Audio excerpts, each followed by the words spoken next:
Gestion des frontières du Burkina Faso, la première session du Conseil des frontières a eu lieu aujourd'hui. Le Premier ministre a laissé entendre que l'intégrité du territoire est non négociable. Ce conseil vise à évaluer la mise en œuvre des actions de gestion des frontières. Les précisions en début de journal. Le prix Nobel de l'architecture a reçu son prix le 27 mai dernier à Londres. 3 jours après, il a foulé le sol natal. Diébedo Francis Kéré, puisque c'est de lui qu'il s'agit, a été reçu en grande pompe à l'aéroport international de Ouagadougou. Tout de suite, ambiance de cet accueil avec nos reporters. Et puis aujourd'hui, 31 mai, marque l'an 3 de la mort tragique des 2 membres de l'ODJ dans le Yaga. L'ODJ dénonce 3 ans d'injustice et 3 ans d'impunité. Elle promet continuer la lutte jusqu'à obtenir gain de cause. Voilà pour les grands titres du dernier 20h du mois de mai. Bonsoir et merci de nous rejoindre. On aborde dès maintenant notre premier grand titre, première session 2022 du Conseil des frontières. Elle a eu lieu ce mardi avec pour objectif principal faire le bilan de la mise en œuvre de la stratégie nationale de gestion des frontières. Cette session, qui a connu la participation du chef du gouvernement Albert Ouedraogo, est organisée par le ministère en charge de l'administration territoriale, de la décentralisation et de la sécurité. Les autres détails dans cet élément de Serge Kabouré. Avec une frontière d'environ 3615 km partagée avec 6 pays dans un contexte sécuritaire assez difficile, le Burkina Faso pose aujourd'hui avec acuité la problématique de la gestion de ses frontières. C'est dans un tel contexte que s'est ouverte ce mardi la première session ordinaire de l'année 2022 du Conseil des frontières en présence du chef du gouvernement Albert Ouedraogo. Dans la perspective d'assurer une meilleure gouvernance de ces frontières, le gouvernement burkinabé dans cette optique a adopté en 2015 une stratégie nationale de gestion des frontières. Ce référentiel, bâti autour de 6 axes, a pour objectif de contribuer à l'impulsion du développement socio-économique et culturel durable des espaces frontaliers dans un environnement de paix et de sécurité. Cette stratégie est une réponse aux maux auxquels sont confrontées les localités frontalières du pays, à savoir le terrorisme, la criminalité transfrontalière, les trafics de tout genre. Elle ambitionne également d'être un levier pour le développement de ces localités qui apparaissent comme des laissés pour compte. Les frontières en tant que cadre définissant le périmètre de l'exercice de la souveraineté des États sont aujourd'hui confrontées à de multiples enjeux. Au cours de cette première session de l'année 2022 du Conseil des frontières, 8 points sont inscrits à l'ordre du jour. Nous allons d'abord examiner et adopter le procès verbal de la précédente session tenue le 26 février 2021. Ensuite, nous allons faire l'état de la mise en œuvre des recommandations qui ont été formulées lors de la précédente session. Ensuite, nous allons passer en revue les différents dossiers relatifs à la gestion des frontières, donc le dossier du contentieux Burkina-Bénin et l'état de la matérialisation des autres frontières. À cela s'ajoute le plan de développement institutionnel du secrétariat permanent de la Commission nationale des frontières ainsi que le plan de communication et de plaidoyer pour la mise en œuvre de la stratégie nationale. Les travaux de construction des bornes au niveau des frontières annoncés au cours de la précédente session en 2021 connaissent à ce jour des difficultés d'ordre sécuritaire. Malheureusement, le contexte sécuritaire ne nous a pas permis de poursuivre, sinon les travaux avaient commencé sur la frontière Burkina-Niger et nous envisageons également la densification de la frontière Burkina-Mali pour approcher davantage les bornes afin de rendre la frontière plus lisible par les acteurs. Malheureusement, le contexte sécuritaire s'est invité et a donc constitué un handicap pour la poursuite de nos activités. À noter que le Conseil des frontières est le cadre approprié pour un suivi de la mise en œuvre des actions de gestion des frontières. C'est le lieu pour le secrétariat permanent de la Commission nationale des frontières de faire le point de la mise en œuvre des orientations et recommandations formulées lors de la dernière session. Le détenteur du prix Pritzker 2022, Diébedo Francis Kéré, est arrivé à Ouagadougou hier lundi, je le disais en titre. Après avoir reçu son prix le 27 mai dernier à Londres, le Burkinabé a foulé la terre natale et a été accueilli par sa famille, l'ordre des architectes et une délégation ministérielle. Occasion pour le célèbre architecte de présenter sa médaille d'or à ses compatriotes. Mamidriana Kamabou nous décrit l'ambiance de son accueil à l'aéroport international de Ouagadougou. C'est dans ce téléma. L'ambiance était tout autre ce lundi soir à l'aéroport international de Ouagadougou. Des sonorités de djembé et de tambours et le tout accompagné des danses du terroir pour accueillir le héros du jour, Diébedo Francis Kéré. Un comité d'accueil composé d'autorités administratives, coutumières, parents, amis et collègues membres de l'ordre des architectes du Burkina. Annoncé pour 19h, c'est finalement aux environs de 20h que l'avion transportant le prix Nobel Architecture 2022 s'est posé sur le tarmac de l'aéroport international de Ouagadougou. Diébedo Francis Kéré, avec sa médaille d'or accrochée au cou, fait sa descente d'avion et prend sa mère dans ses bras. S'en est suivi de poignées de main chaleureuses avec les autorités mobilisées pour la circonstance, avec à leur tête le ministre d'État chargé de la cohésion sociale et de la réconciliation nationale. Après quelques minutes d'échange dans le salon d'honneur avec les membres du gouvernement et les personnalités présentes, le lauréat du prix Pritzker, prix Nobel de l'architecture, partage avec l'assistance pour sa toute première fois de retour de Londres les sentiments qui l'animent à l'instant précis. Un sentiment de fierté, un sentiment de grand respect et un grand sentiment de reconnaissance à ce peuple dont fait partie ma famille. Et je voudrais dire simplement merci. Merci, et que je voudrais dédier ce prix-là à tout le Burkina Faso, à tous les hommes, les femmes, les enfants, la jeunesse qui se bat, mais qui n'a pas cette chance-là que j'ai, cette visibilité que j'ai. Un prix qu'il dédie à l'ensemble de ses compatriotes burkinabés.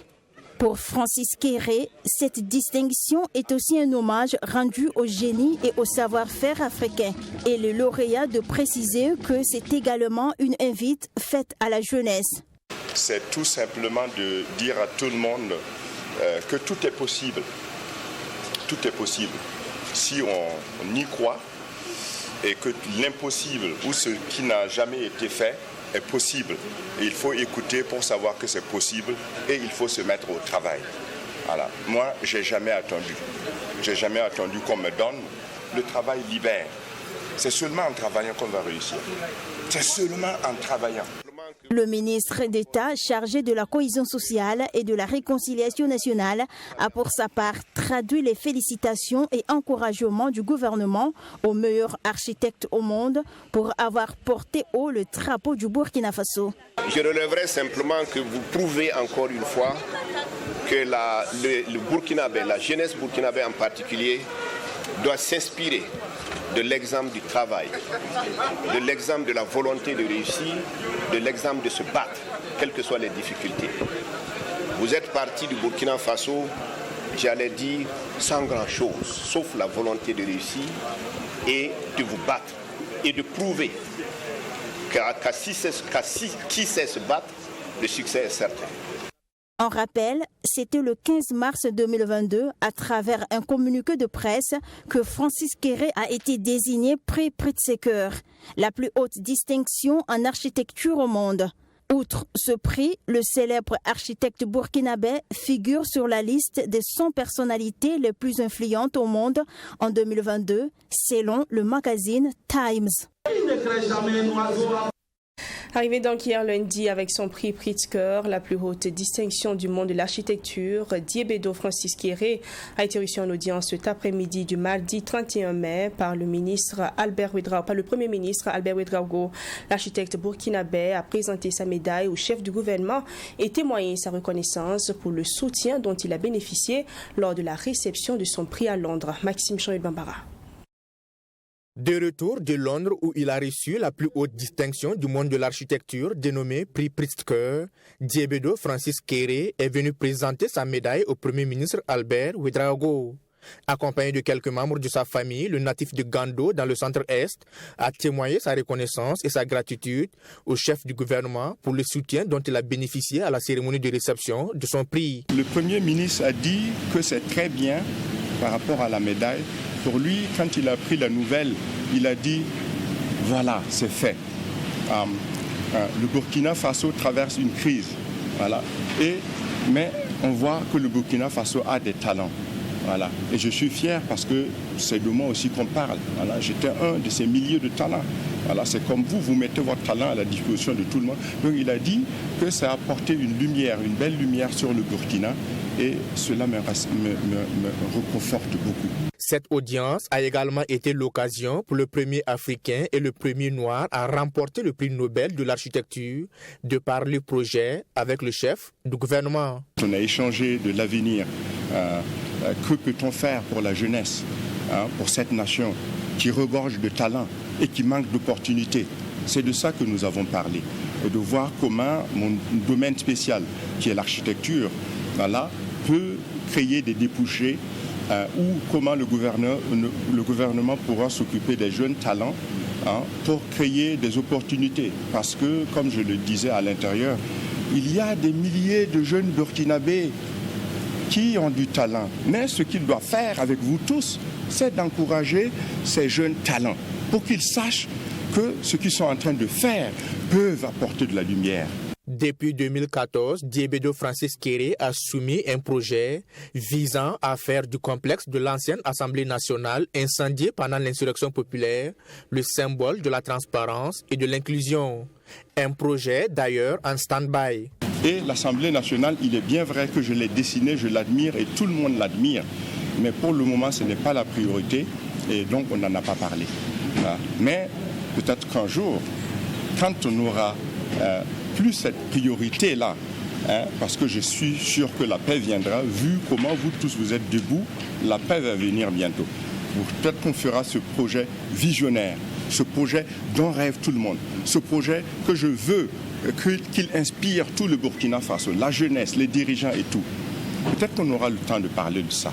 Annoncé comme lauréat du prix Pritzker par un communiqué des organisateurs de ce prestigieux prix de l'architecture le 15 mars 2022, c'est le vendredi 27 mai dernier que le Burkinabé a reçu son prix à Londres. Il a été accueilli ce lundi 31 mai à Ouagadougou. Et on reste au Premier ministère en vue de trouver une solution à l'augmentation du prix du pain et à la vie chère. Le Premier ministre Albert Ouédraogo a reçu dans la matinée de ce 31 mai une délégation de la Ligue des consommateurs du Burkina. À l'issue de cette rencontre, des dispositions ont été prises par les deux parties en vue de trouver un terrain d'entente. Le point avec Salimatou Zongo et Cheikh Oumar Ouédraogo. La vie chère et le débat autour d'une probable augmentation du prix de la baguette de pain ont été au centre de cette rencontre entre le chef de l'exécutif Albert Ouédraogo et la délégation de la Ligue des consommateurs du Burkina. Ce fut une occasion pour la délégation de la Ligue des consommateurs du Burkina de plaider auprès du Premier ministre afin qu'une solution soit trouvée à la question de la hausse des produits de grande consommation en tenant compte des intérêts de tous, surtout ceux des consommateurs. Aujourd'hui, la rencontre a porté sur les concertations que le gouvernement est en train d'entreprendre avec les différents acteurs de façon à éviter toute forme de situation désintéressante au niveau du climat social. Donc nous avons bien échangé, nous nous sommes compris, nous avons même fait des propositions de façon à atténuer un tant soit peu les difficultés que rencontrent les consommateurs de façon générale, parce que ce n'est pas seulement au niveau du prix du pain, mais c'est de façon générale que le problème se pose. Et pour soulager le monde des affaires frappé de plein fouet par les crises politico-économiques internationales, Dasmane Traoré et ses collaborateurs ont préconisé que des mesures urgentes soient prises par le gouvernement. Cela aura pour conséquence, selon eux, de contenir la flambée des prix et de garantir une meilleure qualité des produits. Et ça permettra en tout cas à ces boulangers de pouvoir souffler, mais aussi de fournir du pain de qualité, parce qu'aujourd'hui, ce à quoi nous assistons, c'est du pain de moins de 150 grammes, parfois même 130 grammes, qu'on nous vend à 150 francs, et cela, bien entendu, ne répond pas à l'attente du consommateur. Il faudrait que des dispositions soient prises de façon à soulager de façon générale tous les consommateurs, y compris également les acteurs, parce que parfois ils n'ont pas le choix que d'augmenter au regard du fait qu'au plan international, partout ça a augmenté, ce n'est pas seulement l'apanage de notre seul pays. Pour espérer les effets escomptés, un contrôle rigoureux est nécessaire, a insisté le porte-parole de la délégation. S'il y a des dispositions qui sont prises pour soulager un tant soit peu les acteurs, il faudrait que l'on prenne les mêmes dispositions pour suivre la vente de ces produits sur le terrain. Parce qu'il ne sert à rien d'apporter des subventions au niveau des grossistes et qu'au niveau du détaillant, on le permet d'appliquer les prix comme il veut. À titre d'exemple, nous leur avons signifié le fait que dès le 12 mai dernier, le jour où il y a eu augmentation du prix du carburant, nous avons trouvé dans des magasins où les gens sont passés de 100 francs à 125 francs pour le prix du simple lotus. Le président de la Ligue des consommateurs du Burkina se dit satisfait de la qualité des échanges au sorti de cette rencontre et espère voir la mise en œuvre effective dans un court terme des mesures annoncées. En attendant, la Ligue entend continuer de jouer son rôle de veille citoyenne, de plaidoyer et d'interpellation. En 2019, précisément le 31 mai, Fahadou Cissé et Amaba Lima, tous deux membres de l'ODJ, l'Organisation démocratique de la jeunesse, trouvaient la mort à l'entrée de Séba dans la province du Yaga, région du Sahel. Aujourd'hui, 31 mai 2022, ce sont 3 années qui sont passées sans que justice ne leur soit rendue. Et pour marquer cette date, des organisations de la société civile, avec à leur tête l'ODJ, ont organisé un point de presse. Ils estiment que 3 années après, le dossier en justice piétine. Ils ont exprimé leur engagement à poursuivre la lutte pour la manifestation de la vérité. Abdourahim Miaye. 3 années après l'assassinat de Fahadou Cissé et Amaba Lima dans la province du Yaga, il n'y a aucune avancée du dossier en justice selon les responsables de l'ODJ, Organisation démocratique de la jeunesse. Le président de l'ODJ estime qu'il s'agit d'un crime politique d'État au regard de la lutte que ces 2 membres de son organisation menaient dans leur province. Il en veut aussi pour preuve le fait que le médecin légiste ait estimé qu'il est impossible de faire une autopsie, évoquant des raisons qui ne tiennent pas selon l'ODJ, qui entend continuer la lutte jusqu'à la manifestation de la vérité. Il convient de souligner que les familles de Cissé Fahadou et de Balima Ama restent déterminées et mobilisées à côté de nos organisations, tout comme nous, confiants quant à notre victoire sur les assassins. Nous réaffirmons ainsi notre ferme détermination à nous battre pour que les auteurs, commanditaires et complices de ces assassinats soient identifiés et châtiés à la hauteur de leur forfaiture. Les conférenciers du jour estiment que malheureusement les assassinats ciblés et extrajudiciaires n'ont pas cessé même sous le régime de la transition. Au nom de la lutte contre le terrorisme, des forces de défense et de sécurité commettent des exactions qui selon eux n'est pas favorable à la lutte. Parmi ceux qui ont rejoint les groupes terroristes, il y en a qui sont allés tous se venger parce qu'ils ont perdu des proches dans des conditions barbares. La question qu'il faut se poser, qui sont ceux qui ont assassiné leurs proches dans les conditions barbares dont le gouvernement parle?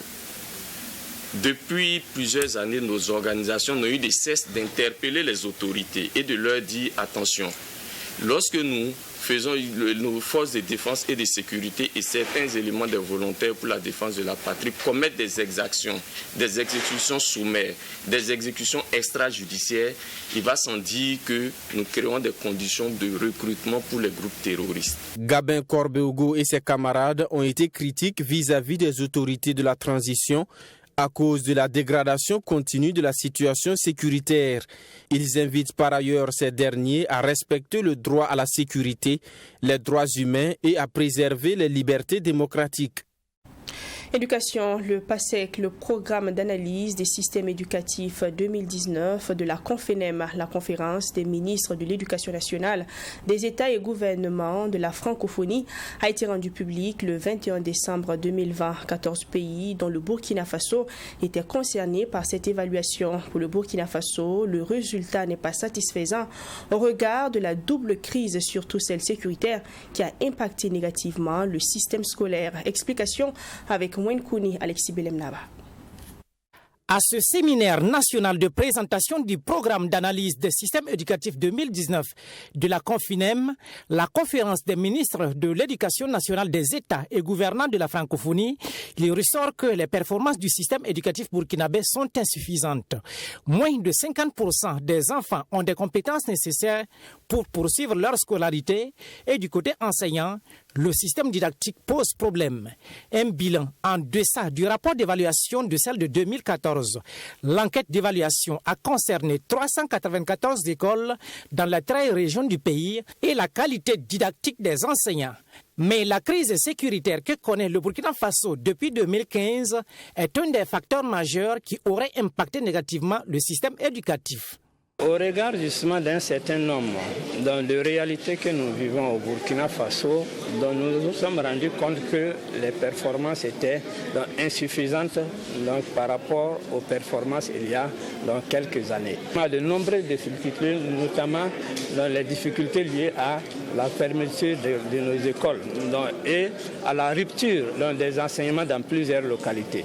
Mais ces localités ont été prises en compte dans cette évaluation-là. Et c'est ce qui permet par conséquent de voir en fait que l'insécurité a eu un impact sur la qualité des apprentissages et ça permet également de prendre les dispositions nécessaires avec la contribution de l'ensemble des acteurs venant de ces régions à fort défi de sécurité. De 10 pays en 2014, cette évaluation concerne cette année 14 pays de l'Afrique subsaharienne, dont le Burkina Faso. Le bilan n'est pas reluisant pour le Burkina Faso, certes, mais le rapport a permis de dégager des pistes de solutions pour améliorer la qualité du système éducatif. Il a été retenu 5 axes principaux. L'amélioration de la qualité des enseignants avec un accent particulier sur les sciences et les mathématiques, l'amélioration de la qualité des ressources éducatives, manuels scolaires, mais aussi des ressources numériques, le renforcement de l'éducation et de la petite enfance comme base de qualité d'apprentissage, la prise en charge des enfants hors du système éducatif, notamment à travers la prise en compte des alternatives éducatives, le renforcement de l'éducation et l'enseignement formation professionnelle et de l'employabilité pour une plus grande efficacité externe du système éducatif. Persuadé que ces prises d'action identifiées et inscrites dans le plan stratégique 2022-2026, la conférence des ministres de l'Éducation nationale des États et gouvernants de la francophonie réitère son engagement à soutenir le Burkina Faso dans ses efforts pour une éducation de qualité, équitable, inclusive et dans le développement des processus d'apprentissage. Humour et comédie, le groupe Les Séparables seront en concert le 4 juin prochain. Et face aux hommes de médias ce mardi, les membres du groupe Moussa Petit-Sergent, Amidou Ledou et Sobriquet Pat Davis ont donné les détails de leur spectacle. En 2 heures chrono, le groupe Les Séparables compte aborder des sujets en lien avec la réalité de la population burkinabé. Évidemment, ils n'ont pas manqué d'inviter la population à effectuer le déplacement le 4 juin prochain à Canal Olympia Ouaga 2000 afin de vivre le spectacle en live. Mamitriana Kamabo.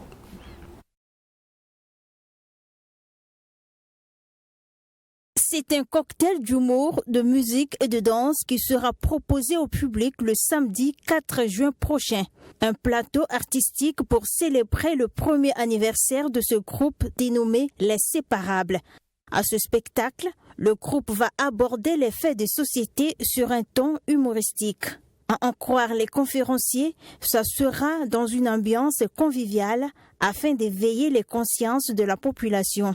Déjà, je pense que le message il est assez perceptible par ceux qui nous suivent et qui nous le font savoir quand ils nous voient en ville. Voilà, parce que nous traitons des sujets de société. Je pense que nous portons aussi souvent le costume de journaliste que vous êtes. Et voilà, nous vous accompagnons un peu dans ce que vous faites comme travail. Voilà, c'est d'informer, c'est d'éveiller les consciences. Et donc, je pense qu'on s'inscrit dans cette ligne-là. Et je pense que le public, ou sinon le peuple en tout cas, a adopté le groupe parce que sa naissance est récente. C'est un groupe qui n'a que 1 an et qui, donc, au vu de l'impact que le groupe a sur la société, c'est ce qui nous réunit tous d'ailleurs ici. Et moi, je pense qu'on ne va pas trahir cette mission-là que nous nous sommes assignés. Dans le cadre de la mise en œuvre de sa politique de promotion de la culture, Canal+ Burkina a décidé d'associer son image à ce spectacle. Et rendez-vous est donné au public le 4 juin prochain à Canal Olympia Ouaga 2000. On a déjà vu son talent, les messages qu'il apporte sont des messages pertinents. Et nous voulons nous positionner comme étant le partenaire de la culture au Burkina. C'était donc logique qu'on l'accompagne pour cette nouvelle fois dans cette, j'ai envie de dire, dans ce spectacle inédit. Ce qu'on attend, c'est que la population, on va dire, réponde présent déjà à l'invitation de Moussa et de son équipe et qu'ils viennent se divertir. Déjà qu'il y a des messages forts qui seront passés, que la population réponde présent afin de pouvoir entendre de vive voix ces messages-là qu'il a pour son public. Le concert du groupe Les Séparables se veut un spectacle hors commun avec une touche théâtrale. Et pour être à la hauteur de l'enjeu, Moussa Petit-Sergent et son binôme disent avoir commencé les répétitions artistiques depuis plus d'1 mois. De nouveaux sites touristiques désormais disponibles au Musée national du Burkina. Ils sont une dizaine et c'est une représentation de différents types d'habitats traditionnels du terroir burkinabé. C'est un projet de Apolline Traoré, l'ambassadrice du Musée national, par ailleurs réalisatrice et directrice générale des films Selman. Les infrastructures ont été inaugurées ce 31 mai dans l'après-midi en présence du ministre en charge de la culture. C'est un village en miniature qui rassemble 11 cultures des communautés du terroir burkinabé. Ces infrastructures construites en terre sont regroupées en un seul endroit, ici au Musée national. Parmi ces cultures représentées, vous pouvez découvrir, entre autres, les ethnies Sénoufo, Marka, Dagara, Lobi et Mouaga. Ces infrastructures vont sans doute améliorer l'offre touristique du musée. C'est un projet de Apolline Traoré, ambassadrice du Musée national, par ailleurs cinéaste et réalisatrice. L'initiative est venue de construire un petit Burkina dans le Musée national parce que nos traditions sont ce qui est le plus important, qui détermine qui nous sommes. Et donc de revenir vers nos sources et surtout nos enfants qui sont des enfants androïdes comme on appelle, qui ne vont plus dans les villages. Je me suis dit c'est important que l'on construise un mini-village dans la ville pour qu'on puisse justement jouir de toutes nos traditions, de nos ancêtres. D'un coût d'environ 70 millions de francs CFA, le projet a été réalisé grâce au soutien de plusieurs partenaires comme la Suisse. C'est un message de grande joie et satisfaction. Dès qu'on a eu la demande, on a reçu l'invitation à participer, à contribuer à cette initiative, on a dit oui. Parce qu'en Suisse, qui est un petit pays en Europe, on a aussi une grande diversité linguistique. On a 4 langues nationales, 4 cultures. Et nous avons aussi un petit village où chaque canton, chacun des 26 cantons a son bâtiment et présente par des activités manufacturières et autres la richesse du pays qui est celle de la diversité culturelle. Déjà, les premiers responsables du musée national se réjouissent de la présence de ces joyaux qui vont accroître la fréquentation du musée. Quand on prend, à l'heure actuelle, nous avons juste nos expositions classiques qui sont dans des salles, dans des salles d'exposition qui sont des petites salles, voilà, et dont les thèmes respectivement sont la princesse Yenenga et l'autre aussi les mobiliers domestiques traditionnels. Alors avec ces joyaux que les musées viennent de bénéficier, vraiment c'est l'offre culturelle des musées qui vient encore s'améliorer et c'est le public des musées qui gagne encore davantage en termes de matière pour la délectation. Avec la saison des pluies qui s'annonce, ce site a besoin d'un entretien quotidien. et l'ambassadrice du musée demandent le soutien du ministère en charge de la culture pour élever ce défi. La première responsable du ministère de renchérit qu'aucun effort ne sera de trop tant qu'il s'agira de promouvoir les valeurs culturelles du Burkina Faso. Voilà, c'est tout pour ce 20h. Je vous retrouve demain pour un nouveau journal. D'ici là, prenez soin de vous et prenez soin des autres. Bonsoir.